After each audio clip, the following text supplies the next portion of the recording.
आज हम एक बहुत ही दिलचस्प दस्तावेज को परत दर परत समझने की कोशिश करेंगे।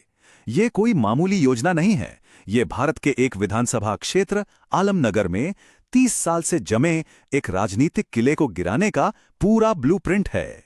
तो सबसे बड़ा सवाल यही उठता है ना कि कोई विपक्षी पार्टी एक ऐसे दिग्गज नेता को हराने की प्लानिंग कैसे करती है जो पिछले 30 सालों में लगातार 7 बार चुनाव जीत चुका हो। तो चलिए देखते हैं कि इस विश्लेषण का रोड मैप क्या है। सबसे पहले हम उस 30 साल पुराने किले को समझेंगे, फिर ये देखेंगे कि विपक्ष की हार के पीछे का असल विश्लेषण क्या है। इसके बाद हम जानेंगे कि कैसे एक नदी वहां की राजनीति को कंट्रोल करती है। फिर आएगा 4 चरणों वाला जवाबी हमला और आखिर में सबसे अहम सिफारिश क्या है। तो चलिए शुरू करते हैं पहले खंड से, एक 30 साल का किला। यहां हम ये समझने की कोशिश करेंगे कि आलमनगर में मौजूदा विधायक नरेंद्र नारायण यादव की पकड़ आखिर इतनी मजबूत क्यों है। चुनौती कितनी बड़ी है इसका अंदाजा यहीं से लगेगा। अच्छा, अब जरा इन आंकड़ों पर नजर डालिए। 2025 के चुनाव में जेडीयू के नरेंद्र नारायण यादव को मिले करीब 54% वोट और जीत का अंतर देखिए 55,000 से भी ज्यादा वोटों का। ये नंबर देखकर तो यही लगता है कि वो लगभग अजय हैं। तो फिर सवाल ये उठता है कि विपक्ष बार बार हार क्यों रहा है। यहीं से शुरू होता है हमारा दूसरा खंड, हार का विश्लेषण। ये दस्तावेज उन रणनीतिक चूकों को उजागर करता है जो इस लगातार नाकामी की वजह बनी। ये चार्ट ना सारी कहानी खुद ही बयां कर देता है। 2025 की रणनीति पूरी तरह से फेल हो गई। जब विपक्ष ने सीट एक सहयोगी दल को दी तो उनका वोट शेयर बढ़ने की बजाय उल्टा घट गया। 2020 के 35.46% से गिरकर 2025 में सिर्फ 32.35% रह गया। रिपोर्ट इस गलती को एक बड़ा ही दिलचस्प नाम देती है, गठबंधन आउटसोर्सिंग का दंड। इसका मतलब बहुत सीधा है, जब आप अपनी जीती हुई या मजबूत सीट किसी सहयोगी पार्टी को दे देते हैं तो आपके अपने वोटर और कार्यकर्ता दोनों का मनोबल टूट जाता है। यहां से सबसे बड़ा सबक ये मिलता है कि जमीन पर एकता कागजी गठबंधनों से कहीं ज्यादा मायने रखती है। अब हम आते हैं आलमनगर की राजनीति के सबसे अहम और अनोखे पहलू पर। खंड 3, नदी की राजनीतिक शक्ति।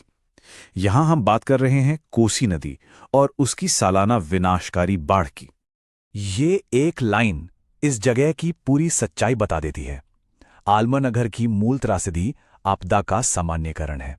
मतलब यहां के लोगों ने इस लगातार आने वाले संकट को अपनी जिंदगी और राजनीति दोनों का एक नॉर्मल हिस्सा मान लिया है। ये स्लाइड दिखाती है कि यहां की दिक्कतें कितनी गहरी और एक दूसरे से जुड़ी हुई हैं। कोसी की बाढ़ से पलायन होता है, पलायन से गरीबी आती है और गरीबी से कुपोषण। यहां 46% बच्चों का विकास रुका हुआ है।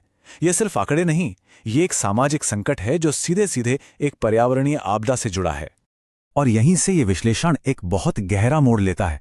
दस्तावेज बताता है कि कैसे मौजूदा विधायक ने एक ऐसा सिस्टम बना लिया है जहां हर साल आने वाली आपदा ही सत्ता में बने रहने का जरिया बन गई है। सरकारी बाढ़ राहत को राजनीतिक वफादारी में बदल दिया जाता है।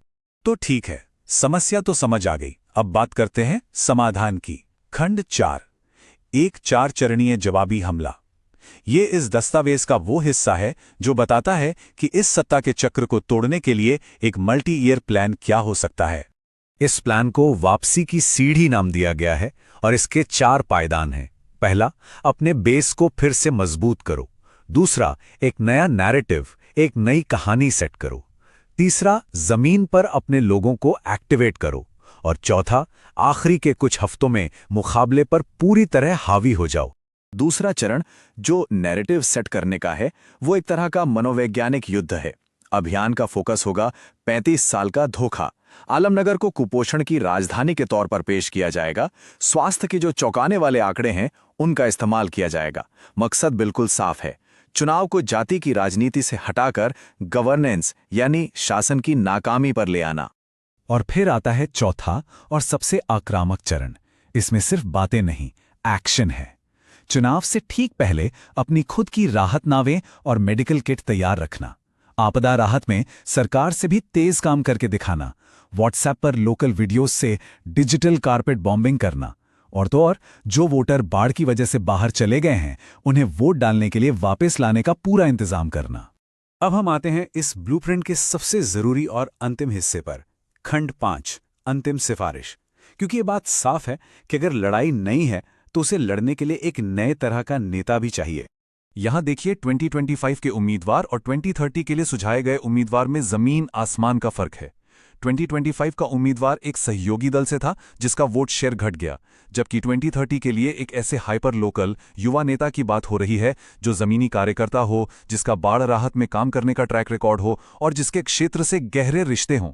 तो कुल मिलाकर इस दस्तावेज की 3 सबसे ठोस सिफारिशें ये हैं। पहली, गठजोड़ आउटसोर्सिंग को तुरंत बंद करें और सीट वापस अपनी पार्टी में लाएं। दूसरी, पहचान की राजनीति से ऊपर उठकर बाढ़ की राजनीति को मुख्य मुद्दा बनाएं। और तीसरी, एक ऐसे युवा और जमीनी नेता को आगे लाएं जिसकी पहचान एक कार्यकर्ता के रूप में हो। ये सब कुछ हमें एक बहुत बड़े सवाल पर लाकर छोड़ देता है। क्या सिर्फ डेटा और रणनीति पर बना एक ब्लूप्रिंट वाकई में 30 साल की राजनीतिक विरासत को तोड़ सकता है? इसका जवाब तो शायद भविष्य की राजनीति ही दे पाएगी।